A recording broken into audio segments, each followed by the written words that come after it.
Assalamualaikum warahmatullahi wabarakatuh. Selamat pagi Bapak Ibu semua. Terima kasih telah meluangkan waktu untuk dapat belajar bersama dengan saya.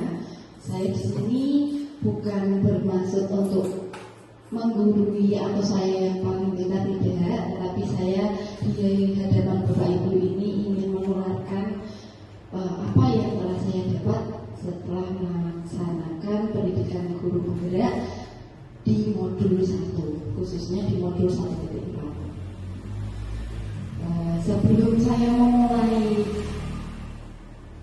diseminasi saya akan menyampaikan sebuah pantun terlebih dahulu sebagai pembukaan. Kita berpantun dulu. Nanti kalau sudah saya membacakan pantun, jangan lupa catatnya ya. Bulan di langit bersama bintang, kopi diseduh dengan air. Saya ucapkan selamat datang. Terima kasih untuk rekan sekalian yang berkenan hadir. Masih ada satu lagi. Petiklah mangga dengan galah, makan salad tercampur acar. Izinkan saya mengucapkan bismillah. Semoga acara berlangsung dengan lancar. Saya mulai diseminasi penerapan budaya positif di lingkungan sekolah di SD Negeri Munding. Budaya positif itu apa?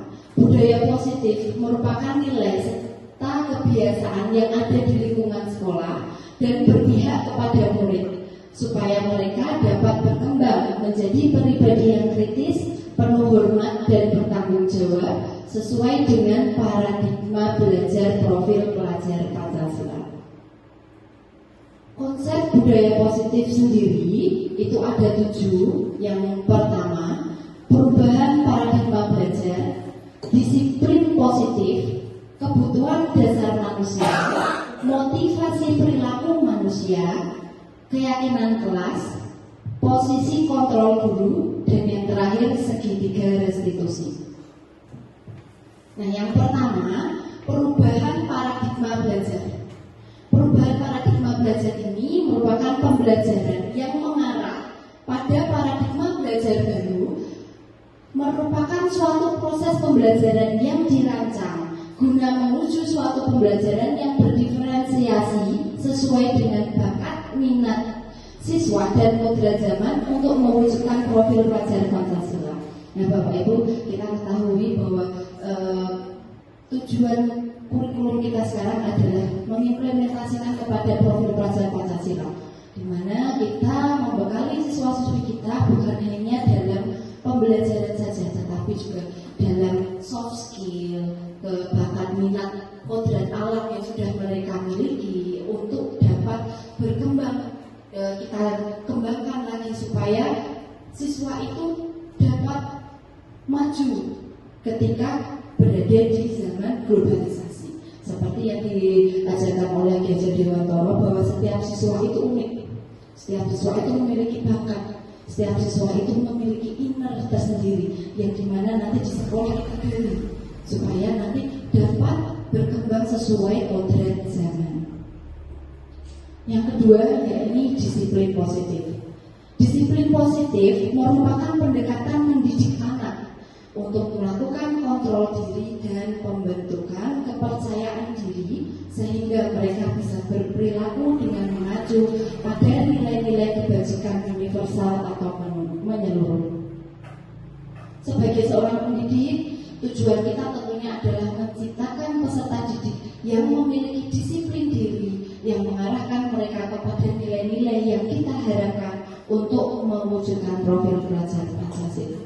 Kembali lagi kepada profil pelajar Pancasila, di mana kita menginginkan murid-murid kita memiliki nilai-nilai luhur yang nantinya di kemudian hari, di era zaman yang akan datang itu mampu membawa murid-murid kita bersaing dengan positif sesuai dengan soft skill, pengetahuan yang mereka miliki. Karena perkembangan zaman kita tidak tahu, semakin ke depan perkembangan zaman itu semakin maju, tidak akan pernah mengalami kemunduran begitu. Nah, yang ketiga yakni kebutuhan dasar manusia. Kebutuhan dasar manusia merupakan sesuatu yang dilakukan untuk mendapatkan apa yang diinginkan. Setiap tindakan yang kita lakukan memiliki tujuan tertentu, dan semua usaha yang terbaik yang dilakukan adalah semata-mata untuk memenuhi kebutuhan dasar kita. Kita sebagai manusia pasti punya kebutuhan sandang, pangan, kasih sayang. Apakah itu juga dibutuhkan oleh siswa? Kira-kira? Ya, itu termasuk yang dibutuhkan oleh siswa. Nah, kebutuhan dasar itu ada 5. Yang pertama, untuk bertahan hidup. Kedua, kasih sayang. Ketiga, kebebasan. Keempat, kesenangan. Dan kelima, penguasaan. Kebutuhan bertahan hidup. Kita kembali kepada murid kita. Kira-kira kebutuhan bertahan hidup untuk murid kita itu tuh kebutuhan seperti apa? Makan, minum, tempat tinggal, pakaian, itu termasuk kebutuhan untuk bertahan hidup. Bukan hanya kita sebagai pendidik saja, tetapi peserta didik kita juga membutuhkan kebutuhan dasar untuk bertahan hidup. Yang itu bisa dicukupi dari mana? Dari keluarga dan dari guru. Kalau guru kira-kira bagaimana kebutuhan bertahan hidup? Boleh, ya betul Bu, menyediakan kantin. Kita melihat kondisi di sekolah kita bahwa banyak sekali murid-murid kita yang pada saat berangkat sekolah tidak atau belum sarapan. Dengan kita menyediakan kantin sekolah itu termasuk kita membantu peserta didik kita untuk memenuhi kebutuhan dasarnya dengan bertahan hidup. Kemudian kebutuhan dasar yang berikutnya adalah kasih sayang. Kasih sayang itu sangat penting. Terlebih lagi kita tahu bahwa belakangan ini kita mendapatkan masalah yang agak besar. Nah, dari sekian banyak itu yang paling utama, yang paling sering kita hadapi adalah ketika seorang anak itu kekurangan kasih sayang, di mana kebutuhan dasarnya itu kurang, terutama di dalam hal kasih sayang.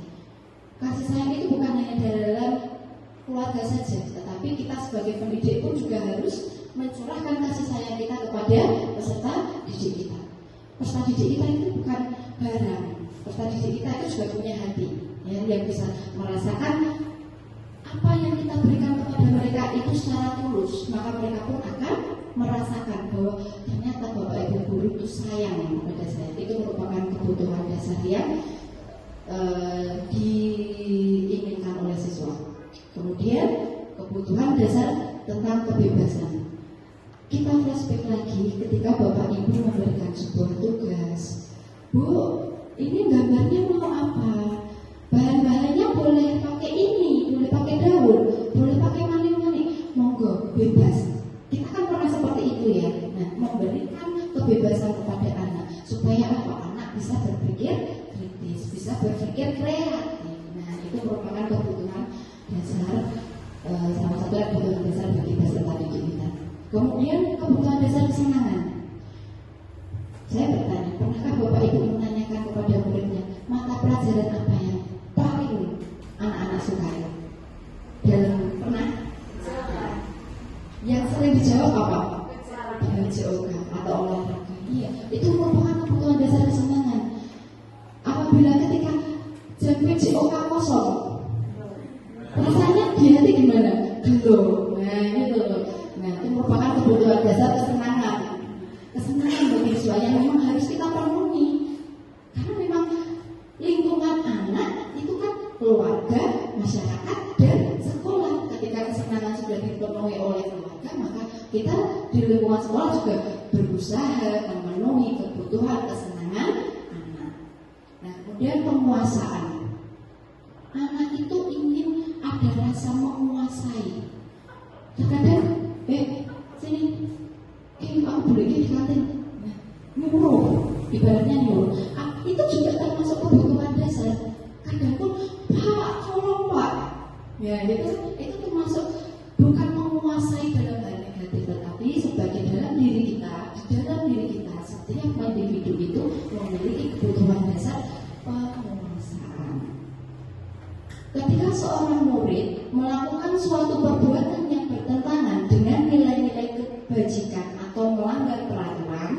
Hal itu sebenarnya dikarenakan mereka gagal memenuhi kebutuhan dasar mereka. Kembali lagi kemarin ketika kita mendapatkan sebuah masalah, dari kebutuhan dasar yang tadi, 5 tadi, ada yang belum terpenuhi. Ada. Yang paling utama yang mana yang belum? Kasih sayang. Terus apa lagi? Ada lagi selain kasih dan kesenangan. Nah itu, ya karena kebutuhan dasarnya tidak terpenuhi. Jadi mereka melanggar nilai-nilai, melanggar peraturan yang ada karena kebutuhannya tidak tersalurkan, tidak tercukupi. Seperti itu. Nah, yang berikutnya motivasi dan perilaku manusia. Motivasi dan perilaku manusia. Motivasi manusia itu terdiri dari ekstrinsik dari luar dan motivasi secara intrinsik. Kita termotivasi karena apa? Dalam melakukan suatu hal. Apakah karena kita takut akan hukuman? Ataukah kita melakukan, kita mempunyai motivasi itu karena kita ingin mendapat imbalan? Ataukah kita melakukan, memiliki motivasi itu karena untuk menjadi diri sendiri seperti yang diinginkan, yang sesuai dengan nilai-nilai yang dipercaya? Kita tanyakan lagi kepada diri kita sendiri sebagai seorang pendidik, motivasi apa? Jika kita memiliki motivasi secara ekstrinsik, yang kita menghindari hukuman, berarti kita belum sadar secara penuh. Atau kita memiliki motivasi karena ingin mendapat reward. Seumpama nih pujian dari Tuhan, nah kita berangkatnya pakai keikhlasan nggak? Kita terus seperti itu melakukan hanya ingin mendapat pujian, bukan dari dalam diri kita. Padahal yang seharusnya kita ciptakan dari dalam diri kita, motivasi itu adalah motivasi berdasarkan intrinsik kita untuk menjadi diri sendiri. Kita mulai dari diri sendiri, kita memotivasi dari diri kita sendiri, bukan motivasi-motivasi yang lain.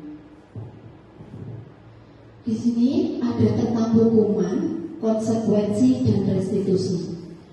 Kalau hukuman, kembali kita tanyakan pada diri kita sendiri sebagai seorang murid. Pernah Bapak Ibu menghukum, menghardik anak, melabeli anak? Coba, pernah tidak? Merasa pernah. Saya sendiri pun pernah. Bukan dari pernah, bahkan sering. Sebelum saya mengenal materi ini, saya merasa ternyata ini diri saya ya. Ternyata ini yang saya lakukan ya selama ini ya kepada peserta didik. Hukuman itu tidak terencana atau secara tiba-tiba. Hormat bendera 1 jam, seperti itu. Dan kamu nggak piket ya? Nanti piket selama 7 hari berturut-turut. Nah, itu merupakan suatu hukuman. Murid tidak tahu apa yang akan terjadi atau tidak dilibatkan.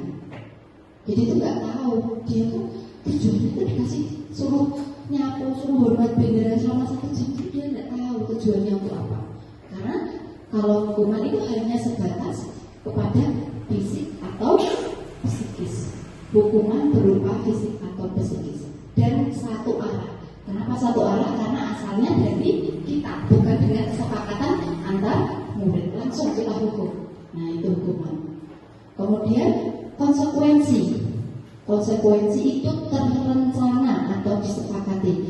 Nanti kalau anak-anak tidak mengerjakan PR, konsekuensinya apa?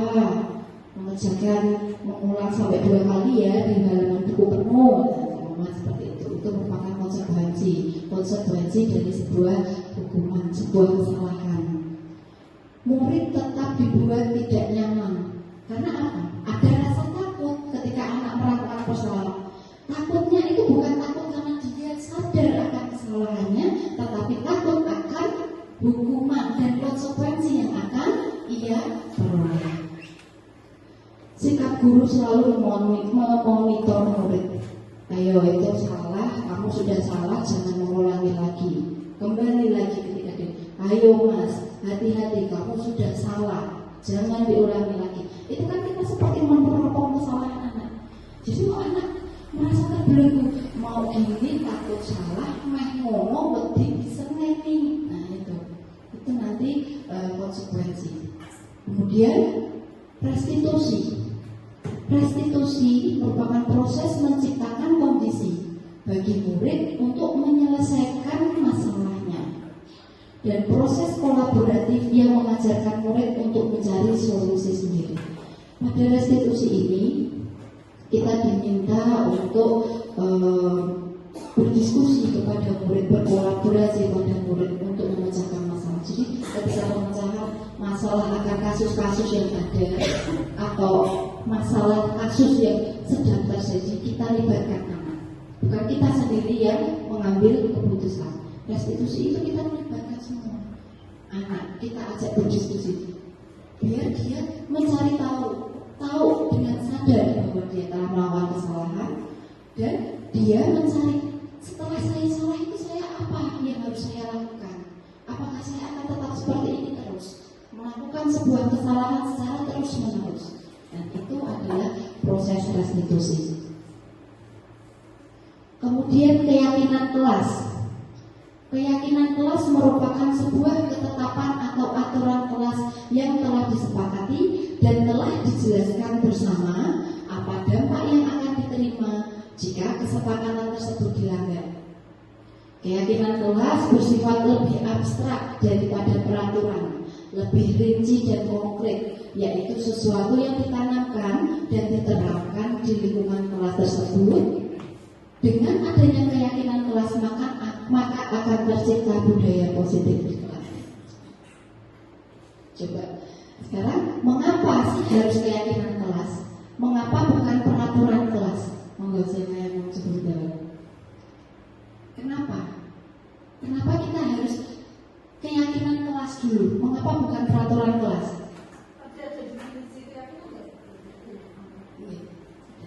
Mengapa kita harus yakin dengan keyakinan kelas bukan peraturan kelas? Karena kalau keyakinan kelas itu sifatnya universal dan abstrak. Universal itu menyeluruh, tidak monoton. Kalau peraturan, kalau sudah A, B, B. Tapi kalau keyakinan, kita yakin ternyata dari keyakinan. Kalau dari keyakinan itu kita tahu, oh ternyata saya tidak melakukan sesuai dengan apa yang saya yakini. Hal positif yang saya yakini itu saya tidak yakin. Kalau peraturan AA, BB, CC itu sudah tertata. Tetapi kalau keyakinan kita dasarnya dari dalam diri kita, sesuai dari dalam diri kita, yakin kepada dalam diri kita. Keyakinan itu bersifat abstrak, berupa pernyataan yang universal, dibuat dalam pernyataan positif, sedikit tetapi mudah diingat. Berbeda dengan peraturan. Kok peraturan kan banyak yang Bapak, seperti peraturan kita sekolah itu juga banyak. Tidak boleh begini, harus melaksanakan ini. Itu poin, seperti poin kalau peraturan. Tapi kalau keyakinan kelas itu makna, memiliki makna sesuai dengan kondisi kelas atau sekolah agar mudah diterapkan, dan warga sekolah atau siswa dilibatkan dalam pembuatan keyakinan kelas. Nah, bedanya keyakinan kelas dan peraturan itu lebih cenderung kepada poin yang ke-6, di mana siswa itu dilibatkan dalam membuat suatu keyakinan. Kalau peraturan kan ini sudah ada itu peraturan atau tata tertib sudah tertera, sudah ada poin A, B, C, D sampai Z. Yang ini harus dipatuhi. Tapi kalau keyakinan tidak. Keyakinan, Mas kamu meyakini apa tentang kelas kita? Itu kita tuh harus jujur, harus bertanggung jawab, kita tuh harus taat kepada Tuhan. Itu nanti kita diskusikan dengan anak-anak. Tapi kalau peraturan tidak. Nah, ini contoh keyakinan kelas. Memiliki sikap tanggung jawab, menjunjung tinggi toleransi, bersikap jujur, menanamkan infak dan kesantunan. Dalam memiliki sikap tanggung jawab itu maknanya banyak. Maknanya banyak. Bertanggung jawab dalam mengumpulkan tugas, bertanggung jawab dalam melaksanakan piket kelas, bertanggung jawab dalam melaksanakan memakai atribut sekolah. Kalau di peraturan kan bagi lengkapi atributmu atau harus memakai atribut. Gitu. Kemudian yang wajib melaksanakan piket kelas bahkan di awal 15 menit apabila memiliki jadwal piket seperti itu. Melaksanakan jadwal piket sesuai dengan jadwalnya. Tugas harus dikumpulkan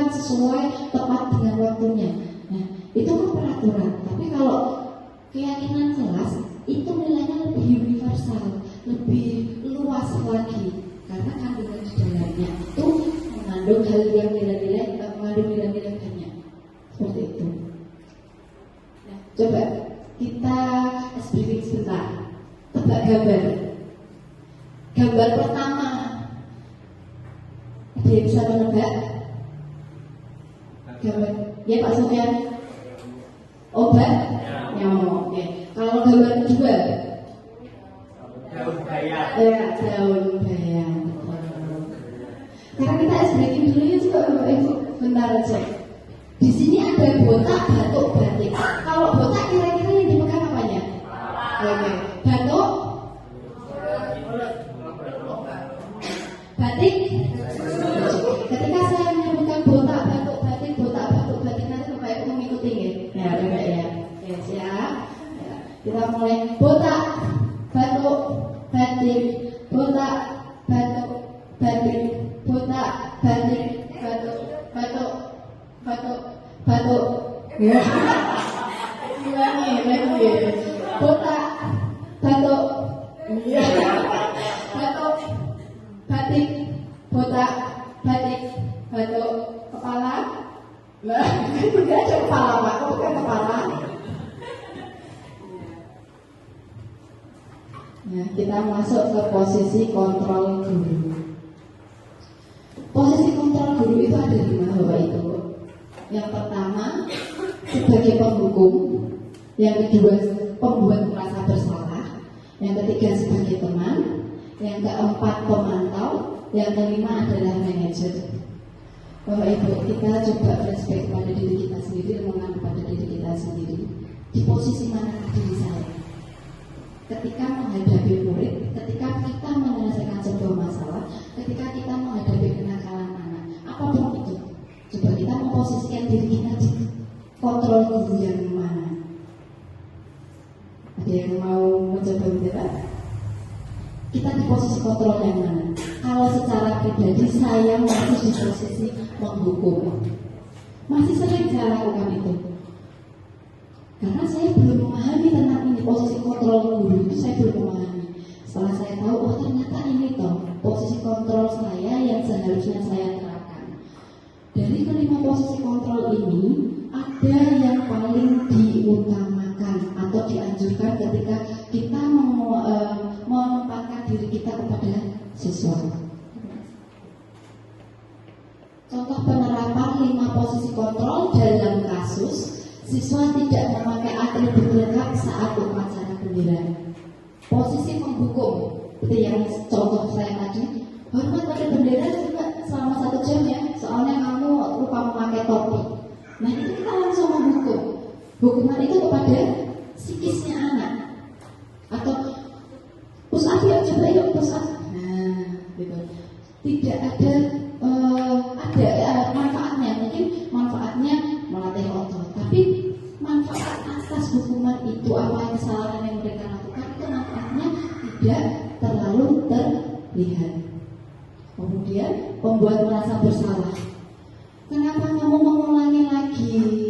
Berapa kali toh ibu sudah bilang dan mengingatkan kamu. Kalau seperti ini nanti bisa-bisa perlu ditegur lagi sama kepala sekolah. Nah, itu membuat anak merasa bersalah. Ternyata gara-gara saya melanggar peraturan itu, yang kena Bu Rizka ya. Nanti kalau saya begini, nanti yang kena Bu Risma ya. Nah itu membuat rasa bersalah pada anak. Kira-kira kalau anak sudah merasa bersalah nyaman enggak? Enggak, dia nanti jadi bahasa Jawanya batak gitu ya. Nanti kalau saya begini lagi, Bu Guru nanti dimarahin enggak ya sama kepala sekolah. Nanti saya kalau begini nanti salah lagi enggak ya. Nah, posisi sebagai pembuat merasa bersalah itu tidak dianjurkan karena bisa melukai hati dan psikis siswa. Kemudian posisi kontrol sebagai seorang teman. Ketika ada yang tidak memakai atribut lengkap, ayolah, bagaimana kamu ini? Kenapa masih kamu ulangi? Oke lah, nanti coba ibu diskusikan dengan ibu kepala sekolah biar kamu hukumannya diperingan. Nah, itu kita memposisikan diri kita sebagai seorang teman. Hidup ayo nih, ya wis nanti coba biar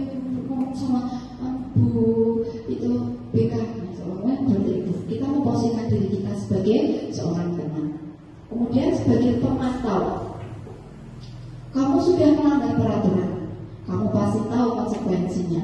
Setelah upacara selesai, kamu beli atribut di koperasi sekolah dan jangan kamu ulangi lagi. Pemantaunya di bagian mana? Ketika nanti anak itu membeli atau tidak membeli, kita pasti kayak mau kita dihukum untuk atribut orang tua atribut, pasti kita seperti itu. Nah, karena seperti itu kita ditempatkan pada posisi kontrol sebagai pemantau. Ya, terus nanti di kemudian hari ketika upacara bendera jenengan pasti akan kayak bocah sing pengira nggo atribut kenapa ora ya dicek. Nah, itu kan kita memantau terus dari yang kemarin sudah salah, nanti kita pantau lagi apakah itu diperbolehkan. Pada posisi positif kita perbolehkan. Nah, yang kemudian ada posisi manajer. Apakah kamu tahu kesalahan kamu? Kira-kira bagaimana kamu memperbaiki kesalahan kamu? Nah, dengan cara kita menggali seperti ini, diharapkan anak sadar akan kesalahannya dan mau merubah kesalahan tersebut, memperbaiki kesalahan tersebut itu berdasarkan dirinya. Maka kan dia akan berpikir, kalau saya melakukan sebuah kesalahan, terus saya membenarkan, berarti bagaimana ya? Nah, nanti kita yang memfasilitasi, kita gali terus apa hal positif apa yang nanti akan dia coba berubah seperti itu. Coba sekarang dari 5 posisi kontrol ini saya ingin bertanya, ibu kecewa sekali dengan kamu. Posisi kontrol apakah ini? Membuat rasa bersalah. Betul. Kamu tidak pernah benar melakukannya. Kira-kira ini posisi kontrol apa? Iya, pemantau. Karena kita kan dari kata tidak pernah benar, berarti kan selama yang dilakukan anak itu tidak pernah betul. Salah terus, kita selalu melihat kesalahan anak. Apa rencanamu untuk menyelesaikan masalah ini? Iya, manajer. Ayolah, lakukan demi bapak atau ibu guru ya. Iya, proses sebagai teman. Kemudian kamu tidak akan pernah mendapatkan nilai jika tidak mengerjakan tugas. Iya, sebagai teman. Nah, kita masuk pada segitiga restitusi. Segitiga restitusi adalah proses menciptakan kondisi bagi murid untuk memperbaiki kesalahan mereka, sehingga mereka bisa kembali pada kelompok mereka dengan karakter yang lebih kuat. Untuk menciptakan budaya positif, segitiga restitusi ini bisa diterapkan sehingga peserta didik bisa dituntut untuk menilik kembali, mengevaluasi kembali, serta menilai tindakan mereka yang tidak sesuai dengan keyakinan sekolah atau kelas, serta mencari solusi atau cara untuk memperbaikinya. Ketika ada sebuah masalah, itu bukan kita yang menyelesaikan, kita yang memfasilitasi. Keyakinan dalam diri anak untuk menyelesaikan masalahnya, untuk memperbaiki sikapnya, itu datang dari dirinya sendiri. Tahapan segitiga restitusi ada 3. Yang pertama yakni menstabilkan identitas, yang kedua validasi tindakan yang salah, dan yang ketiga menanyakan keyakinan. Menstabilkan identitas dapat kita lakukan dengan menanyakan, berbuat salah itu tidak apa-apa ya. Tidak ada manusia yang sempurna. Ketika kita bertanya kesalahan anak, kita jangan langsung mengejek anak, kamu itu salah, kamu tahu kalau itu salah. Enggak, tetapi kita down dulu, kita pelan-pelan dulu, kita tanyakan, kita bilang bahwa manusia itu wajar melakukan kesalahan. Pasti ibu pernah melakukan kesalahan, kamu hari ini melakukan kesalahan. Kita sebagai manusia pasti pernah melakukan kesalahan. Bapak ibu tidak tertarik mencari siapa yang salah, tapi bapak ibu ingin mencari solusi dari permasalahan ini. Kemudian validasi tindakan salah. Kamu pasti punya alasan mengapa melakukan itu. Kamu boleh mempertahankan sikap itu, tapi kamu harus menambahkan sikap yang baru. Padahal kamu bisa melakukan hal yang lebih buruk daripada ini. Kemudian yang terakhir menanyakan keyakinan. Apa yang kita percaya sebagai kelas atau keluarga? Kita tanyakan tentang keyakinan kelas lagi, supaya anak tahu bahwa dia sudah meyakini suatu hal tentang sebuah tanggung jawab.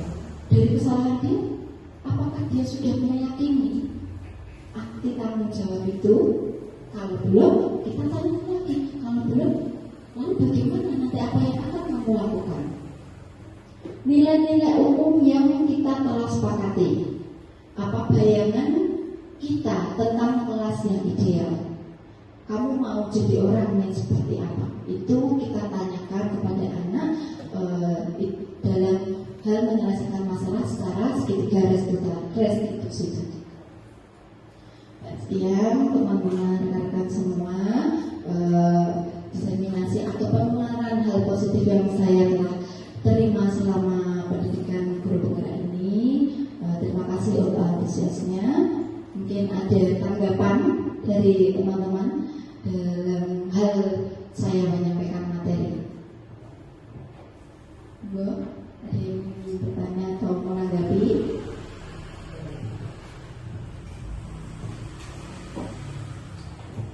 Ya, terima kasih atas waktunya. Yang ingin saya tanyakan, apakah sistem reward itu dapat membuat anak menjadi lebih disiplin dan efektif? Sistem reward itu diberikan kepada siswa itu kita lihat tergantung tujuannya. Kalau sedikit-sedikit reward, nanti kan adanya motivasinya anak. Kita dapat dari guru gak tahu kita nanti caranya seperti apa.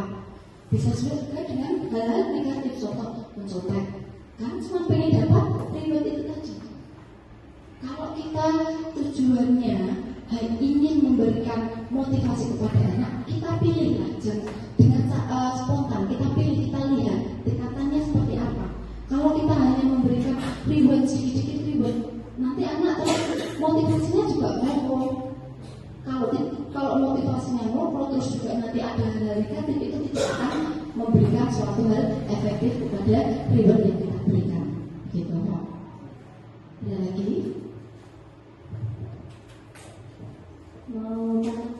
Perbedaan dari keyakinan kelas sama kesepakatan kelas, apakah sama atau beda? Kalau keyakinan kelas itu dengan kesepakatan hampir sama. Kesepakatan yang kita buat itu kan juga melibatkan anak. Keyakinan kelas kita juga melibatkan anak. Hanya kalau kesepakatan kan biasanya titik-titik dan poin. Kalau kesepakatan itu poin, lebih kepada poin. Nanti kita mau bikin apa ini? Pada hari ini kita mau belajar apa? Kita mau belajar SPDP, melukis. Nanti kita kesepakatannya pada pembelajaran hari ini apa? Nanti kalau ada yang mencoret di luar kanvas, bro, nanti kita hukum. Nah, nanti kalau ada yang gojek, bro, nanti dia suruh bernyanyi. Nah, itu kan lebih kepada poin. Tapi kalau tadi kesepakatan dan keyakinan, kalau keyakinan itu lebih universal. Maksudnya di dalam apa yang kita yakini itu ada poin-poin yang bisa masuk kepada, mungkin ini masuk kepada tanggung jawab, apa yang ini bisa masuk kepada iman dan takwa, seperti itu, Mbak. Iya.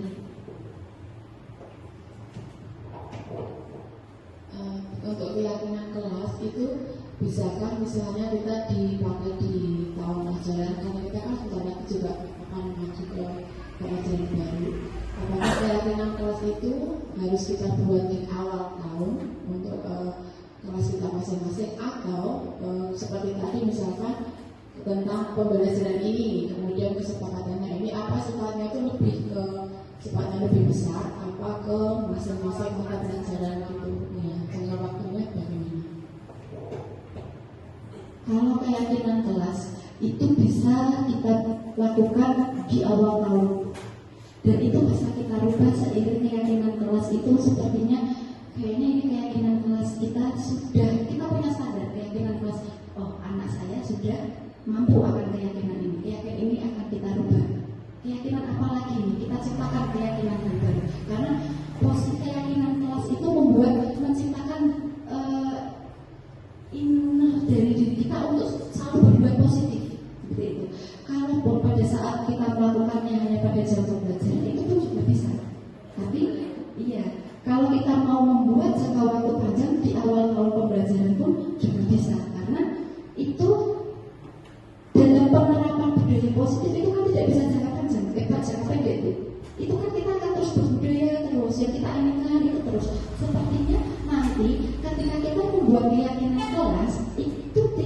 bisa langsung dalam 1 semester kita evaluasi. Karena kita evaluasi kalau masih belum berbudaya positif, kita lanjutkan lagi. Belum berbudaya positif lagi, kita lanjutkan lagi keyakinannya. Apakah boleh dirubah? Kita boleh rubah dengan cara kita kembalikan lagi kepada anak. Dan kamu meyakini apa dalam kelas kita? Begitu Bu. Bisa dilanjutkan di kelas saja. Iya Bu, itu keyakinan kelas itu tidak hanya di dalam kelas saja, tapi juga di dalam sekolah. Teman nanti kelas saya tadi ada 4 keyakinan. Nanti di kelasnya Pak Sofyan bisa berbeda lagi Bu. Tergantung bagaimana guru kelas itu ingin menciptakan budaya positif dalam kelasnya sendiri-sendiri. Begitu Bu. Mengerucut angkat satu. Di angka 1 untuk jadi sekolahnya itu bisa. Contoh tadi keyakinan kelas menciptakan iman dan takwa dan kesatuan itu kan maksudnya banyak Bu. Taat berbeda, sopan santun, bertutur kata, berperilaku, berpakaian itu kan banyak. Kalau di peraturan kan hanya wajib memakai pakaian sesuai dengan ketentuan. Itu kan peraturan Bu. Tapi kalau keyakinan kan ternyata di dalam keyakinan itu poinnya beda gitu. Nah seperti itu perbedaan antara keyakinan dan peraturan. Begitu Bapak Ibu. Kalau kalimatnya dibuat kalimat terbuka boleh ya? Iya. Misalnya kalau ini kan menggunakan apa itu kan baku. Iya. Ayo kita apa itu boleh. Iya. Misalkan Ya itu aja kan. Kita kembalikan lagi kepada anak supaya anak itu meyakini dari dasar hati dia, dari dalam diri dia untuk melakukan hal-hal yang positif berdasarkan keyakinan yang dia inginkan. Begitu. Ada lagi? Oh,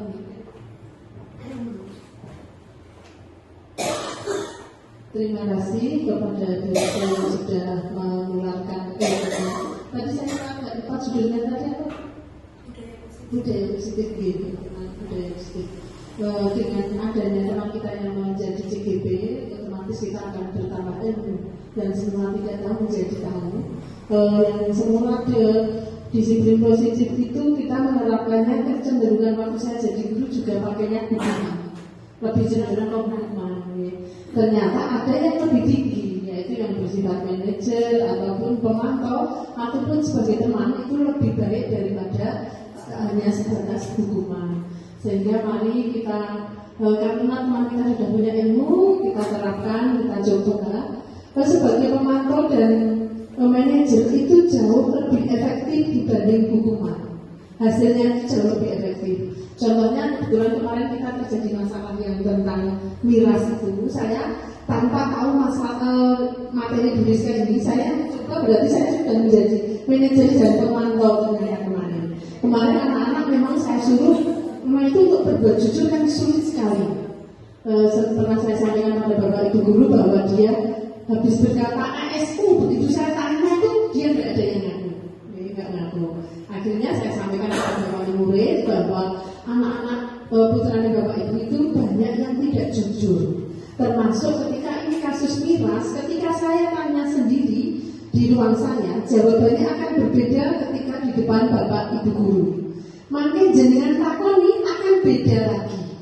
Ketika ditanya itu akhirnya saya minta anak-anak untuk menulis kenapa dia seperti itu, walaupun kadang ada yang tidak nyambung seperti ibadah tidak nyambung maksudnya ya kenapa melakukan itu, diantaranya ya memang ada yang kurang kasih sayang, kurang dipantau, kemudian dia dengan ikhlas menuliskan tidak ingin mengulangi lagi. Nah tugas saya berarti ini nanti memantau apakah itu akan terjadi lagi apa tidak, kita lihat perkembangannya dan kita pantau semoga tidak mengulang di yang lain. Nah tentang keyakinan kelas ini nanti kita akan hari ini sekalian kita rapat untuk pembuatan draft kurikulum Mbak Ria tanggalnya, karena kurikulum itu harus dibuat draftnya. Kita pertemuannya tidak satu kali kok. Rencananya nanti sudah saya ngekrem, nanti di tanggal 24 akan saya sampaikan. Kalau Bapak Ibu setuju berarti kan setujui. Nah hari ini kita sekalian membuat draft kurikulum. Saya akan mencoba memasukkan untuk keyakinan kelas ini diangkat di dalam kurikulum. Terima kasih, monggo Bapak Ibu Guru, ternyata CGP itu tidak ada ruginya dengan bertambah ilmu. Dan mungkin nanti juga mengarah kesejahteraan, sehingga yang belum daftar monggo, kalau sudah memenuhi syarat mendaftar. Terima kasih Bu Rizka. Assalamualaikum warahmatullahi wabarakatuh. Terima kasih Bu Har untuk motivasi dan pemberi tanggapan yang positif kepada apa yang saya paparkan hari ini. Demikian teman-teman untuk pemaparan saya hari ini. Terima kasih sudah meluangkan waktu dan terima kasih untuk pertanyaannya dan tanggapan positif dari teman-teman, itu sungguh sangat membangun pada saya. Terima kasih juga untuk kerjasama dari rekan-rekan semua yang sudah membantu saya untuk melaksanakan kegiatan hari ini, untuk supportnya saya melaksanakan CGP ini. Terima kasih. Mohon maaf apabila saya ada salah dalam penyampaian materi seminar ini. Karena saya bukan dengan pantun, saya tetap lagi dengan pantun. Sekadar pantun ini. Sungguhlah manis buah kue ini. Buah dimakan dengan cepat. Berakhir sudah acara ini, semoga bisa memberi manfaat. Satu lagi, kalau tadi dua, nanti kalau belakangnya enggak dua, jomplang. Bunga dedap di atas para. Anak dusun pasang pelita. Kalau tersilap tutur bicara, jemari disusun, maaf dibintang. Bisa pandai membuat perubahannya langsung ini. Terima kasih rekan-rekan semua, terima kasih untuk tanggapannya, terima kasih untuk supportnya kepada saya, terima kasih. Banyak tidak bisa saya sampaikan satu persatu. Saya akhiri disertasi saya ini dengan hati yang senang, semoga bermanfaat kepada rekan-rekan semua. Saya akhiri, wassalamualaikum warahmatullahi wabarakatuh.